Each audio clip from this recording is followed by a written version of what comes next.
Evet arkadaşlar şu an tapınak evdeyiz. Hamza arkadaşın kaldığı evdeyiz. 2 gündür ben burada kalıyorum. Sen kaç gündür buradasın? Benim ikinci haftam. İkinci haftası. Biz az önce burada bir fil altımıza sıçtık. 10 saniye önce. 10 saniye önce altımız, ondan 20 saniye önce de altımıza sıçtık. Evet, biz genel olarak çok korkmaya başladık artık. Çünkü korkunç bir yer. Şimdi size burayı tanıtacağız Hamza ile beraber. Önce girişten başlayalım. Girişimiz bu şekilde. Böyle bir tapınak. Bu Endonezya'ya geldiğiniz zaman tapınakların girişleriyle aynı bir girişe sahip burası arkadaşlar. Şurada 2 tane böyle şeytan heykeli, ne yaptın Hamza? Heykeli karşılıyor bizi. Hemen Şeytan heykeli diyor mu ya? Tribe sokma. ne moruk bu? Bu kim? Bu kim? Ahmet abi mi? Bu kim moruk bu şeytan değilse?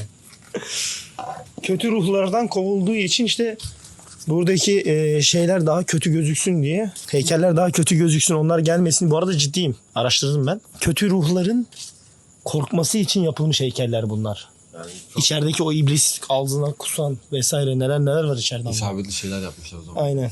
Ama Abi biz de korkuyoruz ama. Şimdi burada bir şeyler diyor. Bu arada evin adı Jimba Lotus House Villa. Evet, burada da var ama ağaç kapatmış. Çok da önemli değil. İçeride bir sürü var zaten. köpek avlayabilir. Köpek avlayabilir. Ne bileyim, maymun çıkabiliyor bazen. Bazen maymun çıkabilir. Yakalarsak iyi olur. İnsanlar dümende. Aynen, insanlar yalan söylüyorlar. Şimdi muhtemelen bir ses var arkadaşlar. O sesi yakalamamız lazım. Kaç gündür ne olduğunu bilmiyoruz. Bak, örümcek etrafını şey yaptı ya. Her neyse. Şimdi bu şeyden yürüyoruz. Yürürken burada da mesela bu bizim muhtemelen bu evin şeyleri, bunlar sorumluları. Burada değişik figürler var. Hem cinsel. Sorumlu falan değil mi? Evin sorumlusu. Kanka olabilir bunlar. Değil mi? Çünkü sürekli her sabah gelip burayı falan düzenliyor, bir şeyler yapıyor. Ha, sen Sabahları. insanlardan bahsettin. Ben heykellerden bahsettim. Heykellerden bahsetmiyorum. Ağaçlar vesaire güzel Valla bak. güzel. Görüntü güzel. Bu alan, evin girişi güzel ama Endonezya, Bali'nin genel olarak böyle değil mi kanka? Yani Bali'nin kültürel yerleri bu şekilde. Evet, kültürel yerleri bu şekilde. Burası kültürel. Bali neyse. Bağıracaksın. Bak. Bak bakalım. dinle. Sen nereden anladın bağıracağını? İlk sesi farklı. Gel. Abi bu ne ya? Saldırmasın. Bence de saldırmasın. Abi bu bir kuş türü ben. Kuş türü herhalde ya bu. Diye. 3 sesi var. Tuk tuk tuk yapıyor. Ondan sonra kuku. Evet, belki Ben bile, ilk maymun sanmıştım. bileniniz vardır ama bence kuş gibi. Ama kuş olsa uçmuyor. Hep aynı yerde kanka. Hep aynı yerde. 4 gündür Nasıl aynı yerde. olabilir? Leylek falansa, flamingoysa. Olabilir. Evet, burada da böyle kapının girişinde böyle kötü ruhları kovsun diye heykeller var. Şimdi asıl mevzuya geldik. Asıl olay burada başlıyor arkadaşlar. Şimdi burada bir havuzumuz var. Her şey çok güzel. Şu görüntü, şu ortam çok iyi. Doğru değil mi? Aynen ama otururken detaylar insanın canını sıkıyor. Aynen, detaylarda kaybolmak çok sıkıcı. Şimdi yukarıda bir ev var. Yukarıda bir ev daha var. Orayı da göstereceğiz size. Çıkıp. Havuz da güzel. Yeterince yeterli bence. Geçerli. Doğru değil mi? Doğru, temiz hem de. Aynen, hem temiz hem de geçerli yani. Her sabah temizliyorlar. Biz şahidiz. Şimdi başlıyoruz detaylarla arkadaşlar. Burada böyle Sahneye kalkalım mı? Bence 100'den fazlalar. küsmüş insan figürüyle başlıyoruz. Bu önü farklı, arkası farklı bir varlık. Ne olduğu belli değil. Ne zaman yapıldığı belli değil. Bir de bu ahşap değil. Farklı bir tür. Fil var. Filin arka tarafı çok garip. Filin arka tarafında da böyle farklı bir tür canlı gibi bir şey var arkadaşlar. Bunlar sadece basit detaylardı. Şimdi gel Hamza. Şu açıdan göstereyim. Bakın. Akşam şu atmosferde oturmak aslında Orta Doğu, Bizans. Böyle bir old, vintage Aynen. bir havası var yani. Bir de kaliteli duruyor. Gerçekten çok güzel duruyor. Ama detaylara baktığın zaman Can sıkıntı. işin rengi değişiyor. Bir de gelen sesler çok ürkütücü. Mesela şöyle başlayalım. Baksana kardeşim. Bunun burada ne işi var? Bak bunlara bak. Bunların burada ne işi var? Mesela bu ne? Bu ne? Burada yine biri ağlıyor. Şu hemen bizim evin girişinde. Hemen evin girişinde böyle bir şey var. Şimdi kapının detaylarına bakalım arkadaşlar. Bak kanka çok güzel aslında. Bak çok güzel ama tasvirler garip kardeşim. Bak o onu gösteriyor, o onu gösteriyor. Yukarıda hayvanlar var. Garip garip şeyler. Beton. Bu da beton değil, farklı bir şey. Mesela şu kapıya bakalım. Bunlar normal kapılar bu arada. Sadece basit bir kapı yani. Mesela evin girişinde hemen Böyle heykellerimiz var arkadaşlar. Yine garip garip heykeller. Farklı hareketler yapıyorlar. Birbirlerine cinsel anlamda bir şeyler yapan mı dersin heykel olarak? Yoksa altına sıçan mı dersin? İşemeli sıçmalı ayin yapıyor bunlar açıkçası heykellerle. Değil mi kardeşim? Şimdi seninle burada güzel zaman geçiyor. Sohbet muhabbet öyle. Burada kimse yok ya, tek oturmak. Tek oturmak, sen tek yaşıyorsun burada. O yüzden sen dedim ki bazı şeylerden bahsetme, anlatma. Sen anlatmak istiyorsun da. Dur. Ben tek oturunca sağa sola bakınıyorum. Mesela burası, Çakalları görüyorum. burası üst kata giriş arkadaşlar. Şimdi üst kata gideceğiz. Atmosfer çok güzel dediğim gibi. Gerçekten deneyim edilmesi gerekiyor bence de. Bir de şöyle şeyler var. Bunlara anlam veremedim ben. Bunlar Süs değil kanka, normalde bunlar başka yerlerde şey diye geçiyor. Mutfağı göstermedik bu arada, mutfağı gösteririz. Şu heykel ya, şu heykel seni ne kadar korkutabilir? Dün akşam ben burada altıma sıçtım biri var diye. Hatırlıyor musun? Mesela burada da bir tasvir var. Bir bu da mı bu? o da bu da. O da bu da. Burada da bir giriş var. Ben burayı anlamadım ama bura nereye çıkıyor? Abi çok oda var ya. Ha, burada çok bir şey yok. Şimdi şu detaylara bakalım. Burada bir Buda daha var. Aşağıdan çok güzel gözüküyor bunlar sabahları bu arada. Mesela evin akşam atmosferi çok güzel. Ama korkutucu, sabah ayrı bir güzel. Ben sabah çok seviyorum burayı. Sabah çok daha güzel. Manzarası, sabah manzarayı gösterdin mi? Sabah size manzarayı vesaireyi de göstereceğim arkadaşlar. Önce akşam görün. Şimdi bunun bir gecesini görün. Ondan sonra sabahını görün istiyorum. Ama bu Bali tarzı, Balinese villa böyle geçiyor. Bali tarzı evler, Bali geleneksel Bali villaları diyorlar değil mi bunlara? Evet. Bunun gibi sadece burası yok, daha başka yerlerde var. Yerel evlerin çoğunda hepsinde zaten tapınak böyle figürler var. Var. Yerel evlerin çoğunda var ama burası tapınak bildiğimiz. Aynen. Yani normal bildiğimiz tapınak gibi burası. Mutfağı gösterelim. Burası açık mutfak. Diğer yerler gibi. Çok fazla hayvan oluyor burada arkadaşlar. Dolap ortak, ekipmanlar ortak vesaire. Her şey ortak burada. Sen genel olarak burada memnun musun mutfak açısından, hijyen açısından? Ben sadece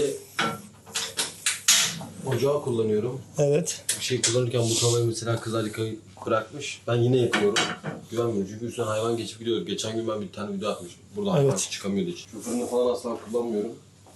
Ama çalışıyorlar. Air cooker var, çalışıyor. Kettle'ı ne yapmışlar bilmiyorum. Air fry bu arada. Air cooker ne? Bu air cooker'da pilav yapılıyor. Aa, sadece bu mu? Aynen. Ben ilk defa duydum. Şu aşağıya su koyuyorsun. İçine pirinç atıyorsun. Ben bilmiyordum, bu cahilliğimden dolayı Hamza. Burayı- Senden özür diliyorum Hamza, senden. O zaman şöyle yapalım. Bir gidelim, bir evin içerisini göstermeye gerek yok. Evin içerisi normal. Dağınık biraz. Gel gösterelim. Ama duş yerini gösterelim. Duş yeri güzel. Güzel görünüyor da orada yani duş almak çok böyle keyifli değil. Yok, sabah keyifli. Sabah keyifli. Akşam biraz sıkıntı. Uzun duş aldım hatırlamıyorum ben orada. O da var. Senin dediğin gibi uzun duş alamadım yani hiç. Korkudan dolayı, çünkü ben sabaha karşı lavaboya kalktım. Bir baktım kapıyı açar açmaz fare geldi. İçeri giriyordu. Böyle falan yaptım, kaçtı.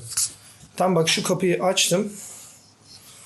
Tam şu kapıyı açtım. İçeri fare girdi, kaçtı. Burada lavabo var.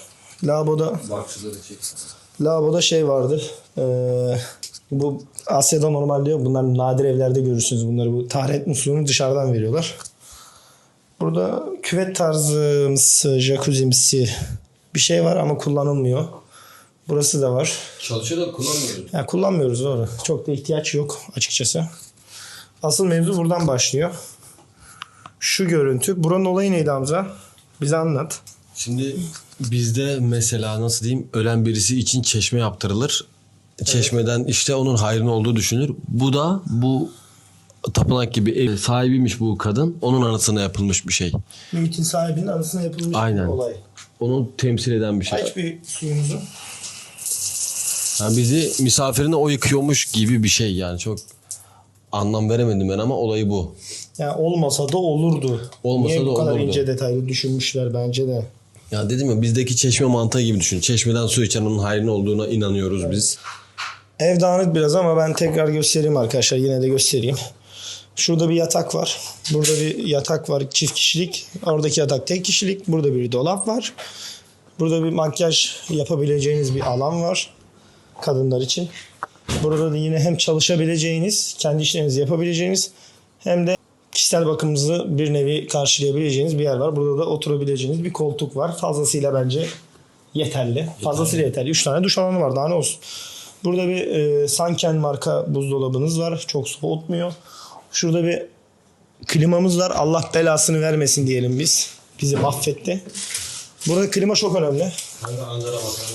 Ankara makarnamız var. Hamza Ankara makarnamızı göster. Burada Ankara makarnamız var arkadaşlar. Hamza bunları çiğ yiyor. Su masrafından dolayı çiğ yemeyi tercih ediyor. Şimdi o zaman oturalım Hamza. Sen buraya ne kadar veriyorsun? Vesaire, bir de bunları konuşalım. O zaman sana birkaç sorumuz olacak. Hani buraya gelip buradaki deneyimi yaşamak isteyen insanlara kısa bir soru cevap yapalım. Şimdi şöyle bir şey var. Buraya ben geldim mesela, konaklama yapmak istedim. Sen burada aylık bir konaklama satın aldın. Sen burada toplam bir aylık bir konaklama satın aldın. Doğru mu? Bu konaklamanın içerisinde neler dahil? Şimdi benim bu bir aylık konaklamam belki uzatılır belki uzatılmaz. 5.500.000 rupi. Bu da yaklaşık Türk parasıyla 11.000 lira falan yapıyor. Tamam. Ama buraya gelmek isteyen bu fiyata alamayabilir. İşte değil mi? Araya bazı insanlar girdiği için bu fiyata aldık. Evet. Bu fiyata neler dahil? İşte otoparkı, havuzu, açık mutfağı ve evin tamamı dahil. Ekstra benim bu ücretin dışında ödediğim bir ücret daha var. Ne o? Bu da elektrik. Elektrik faturası bana ait. Ama elektrik faturasını sen şu şekilde yapıyorsun. Şöyle anlatmıştın. Sen harcadığın bedele ücret ödemiyorsun. Ödediğin bedel kadar elektrik harcıyorsun. Ya şöyle basit bir şekilde anlatayım size arkadaşlar. Biz nasıl yapıyoruz? İşte belli bir ay boyunca belli bir şekilde elektrik tüketiyoruz ve bu tükettiğimiz elektrik üzerinden hesaplanıp bize bir fatura gönderiliyor. Aynen. Biz de gidip o fatura bedelini, ücretini ödüyoruz. Fakat burada Endonezya'da şöyle bir şey var. Sen işte diyorsun ki ben bu kadar bir elektrik tüketimi sağlayacağım bu ay diyorsun ve gidip bunun ücretini önceden yatırıyorsun. Doğru mu Hamza? Doğru. Akbil sistemi gibi düşünebiliriz. Akbil gibi düşünebiliriz aynen. 200 lira yüklüyorsun hesabına. Evet. 200 liralık elektriğin oluyor senin. Siz buraya kısa dönemli konaklama yapacağınız için benim gibi herhangi bir ücret ödemeyeceksiniz. Sadece günlük konaklama ücretini ve temizlik ücretini vesaire ödersiniz. Başka hiçbir şey ödemenize gerek yok. Doğru mu? Doğru. Burada böyle temizlik evde yapılan insan ben görmedim, evi temizlemeye gelen vesaire. Dediğim gibi bir de Ama var. şimdi Airbnb evlerinde vardır illa. Aynen, Airbnb evlerinde var mutlaka. Yani illaki Balinese villa olarak bakarsanız illaki vardır arkadaşlar. Bence vardır. Mutlaka vardır. Bulunur yani. Benim şimdi çok fazla Canggu'da kaldığım yerde vardı mesela, sabahları geliyorlardı resepsiyonla. Temizleme vesaire yapıyorlardı yani. Şimdi diğer sorum, buradaki deneyimin neler? Yani senin gerçekten insanlar videoya belki yansımamıştır. Belki anlamıyorlardır şu an ama şu an burada olmak gerçekten akşamları korkutucu oluyor. Mesela ben olmadığım zamanlarda nasıl hissettiriyor? Yani nasıl hissettiriyor? Şimdi sen varsın diye ben burada gece 2'ye 3'e kadar oturup sohbet edebiliyoruz. Sağa sola odaklanmadan. Mesela ben odaklanıyorum mesela, sen korkuyorsun. Sen bir yere odaklanıyorsun, ben aynen. korkuyorum. Çünkü enteresan çok ses geliyor. Yani yaprak düşmesinden ziyade işte farklı sesler oluyor. Gök çok gürülüyor. De ister istemez yani bir düşünceye dalıyorsun, sağa bakıyorsun heykel, sola bakıyorsun. tuhaf şeyler. Böyle güzel heykeller de değil yani. Yani buradaki asıl amaç, bu heykellerin varoluşsal nedenleri arkadaşlar, az önce de söylediğim gibi kötü ruhları kovabilmek için daha kötü tasvirde, şeytana benzeyen tasvirde heykeller yapmışlar. Kötü ruhlar bunları görüp korkup kaçacaklarına inanıyorlar. Bu yüzden gerçekten çirkin, harbiden de çirkin heykeller yapıyorlar ve acayip bir şekilde cinsel organlarla ilgili ve seksle ilgili heykel yapıyorlar. Zaten sürekli. Bunların bereket tanrısının sembolü dalga. Mesela yani biz hani mesela gördük çok dalgaçlık anahtarlıkları vesaire. Evet. O bir tanrının sembolü kanka burada. Mesela yani çok ilginç arkadaşlar. Ben çok araştırmadım. Bildiğim kadarıyla anlatıyorum size. Siz daha detaylı araştırmak istiyorsanız illaki vardır kaynaklar. Ben bilmediğim için yanlış yönlendirmek istemiyorum ama buradaki deneyimlerin güzel, ama senin tavsiyen, benim de dediğim gibi, çok uzun süreli konaklama yapmasınlar burada. Doğru mu? Benim asıl tavsiyem, eğer birkaç günlük tek başına gelen bir insan bu evlerde birkaç gün kalsın. Bu deneyimi yaşasın. Maksimum bence 2 gün kalsın arkadaşlar. Bak, kalabalık 2 gün gelen sıkılırsınız. insanlar daha fazla da kalabilir. Ama Bali'ye gelmişken bu tip bir ev mutlaka bulup kalın. Mutlaka deneyim edin. Doğayı, bu atmosferi yaşayın. Gidip rastgele İstanbul'da, Fethiye'de yaptığınız tatil gibi yerler, hostellerde kalmanıza gerek yok bence. Buraya gelmişken bunu yaşayın. Çok fazla uzun yapmaya gerek var mı? Yok, çünkü insan çok rahatsız oluyor. Huzurlu değil. Ben kendi açımdan söyleyeyim. Aynen. Ama 4 kişi Ben geldiğinizde... mesela şurada oturup ders çalışamıyorum akşamları. Oturamazsın kanka. Burada ders çalışamazsın. Her yerde bir detay var. Ya bir iki tane heykel olsa neyse, ben 100'den fazla olduğuna inanıyorum burada. Fazla var. De güzel de hiçbiri değil. Evet, hepsi de Karşımızda çirkin. şu an 5 tane var. Biri bize bakıyor. Yani kısa dönemli konaklamalar yapabilirsiniz. Çok kalabalık iseniz arkadaşlar, 4 kişiyseniz, 5 kişiyseniz uzun dönemde kalabilirsiniz. Olsun, birbirinize bakarak zaman geçer. Aynen. Ee, Yardımcı da oluruz. Aynen. Sana sorsun herkes. Yardımcı oluruz. İsteyen olursa. Yorum olarak yazın. Yardımcı oluruz. Sabah görelim bir de buranın son halini. O zaman sabah görüşürüz. Ya aklım çıktı. Evet, şimdi bir de gündüz gözüyle girelim. Evimizin girişi böyle arkadaşlar. Dün gece burada ışıklıydı, o yüzden çok... Bir de yeni uyandım, sesim biraz böyle katı olabilir. Hasta olmuşum sanırım, kusura bakmayın. Evimizin girişi yine büyülü şeyler. Az önce bu kedi geldi, bir anda koştu, yine aklım çıktı. Lotus House Villa Jimbaran diye geçiyor burası arkadaşlar. Yani benim kedim olmasına rağmen korktum. Girişi, atmosferi çok güzel. Dediğim gibi yani mutlaka deneyim edin. Buradaki evin oradaki şeytanlar, iblisler vesaireler. Galiba hasta oluyorum.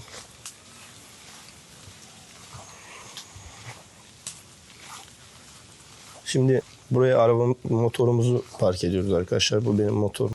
Burada birden fazla konaklama yeri var. Bu villanın tamamına sahip olmuyorsunuz buraya yerleşince. Biz şu odada kalıyoruz. Yukarıda biri var. Solda biri yaşıyor. Bizim sağımızda da bir kişi var. Sabah uyandım. Burada bir havuza girdim ayılayım diye. Sabahları havuz çok keyifli oluyor ama akşamları giremiyorsunuz. Benim buradan önceki kaldığım yerde ben daha sabah hiç girmedim. Hep akşam girdim ama buradayken hep sabah girdim. Çünkü akşam korkutucu oluyor. O yüzden giremiyorum. Sabah bile insan bir ürperiyor yani. Çünkü çok açık etrafı. Yine bu biblolardan başlayalım. İçeride sayısız heykel, biblo vesaire var. Bir de çoğu çift yönlü. Evin en sevdiğim kısmı şu duvar yapısı çok güzel. Şu yapı çok güzel. Acayip güzel bir yapısı var buranın. Şimdi şöyle bir gidelim. Burada da yine biblolar, heykeller var. Aynen.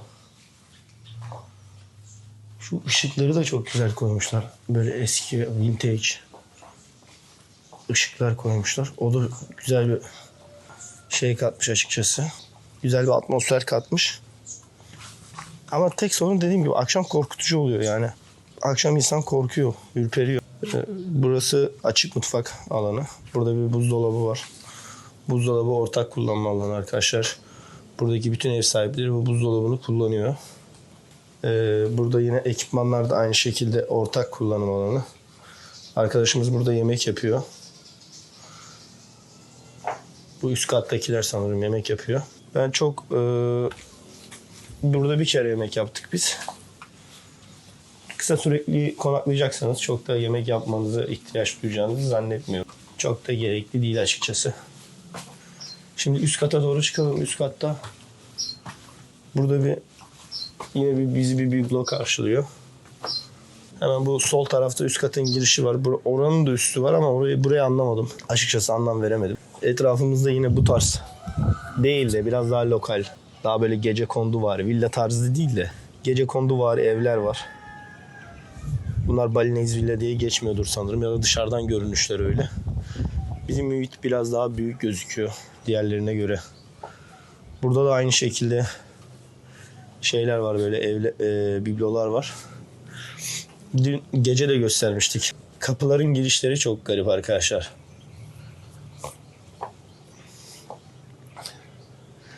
Yani kapıların üstlerindeki işleme detayları çok farklı. Bu kapı açılıyor mu? Açılmıyor. Açılsaydı size buradaki evi de gösterirdim.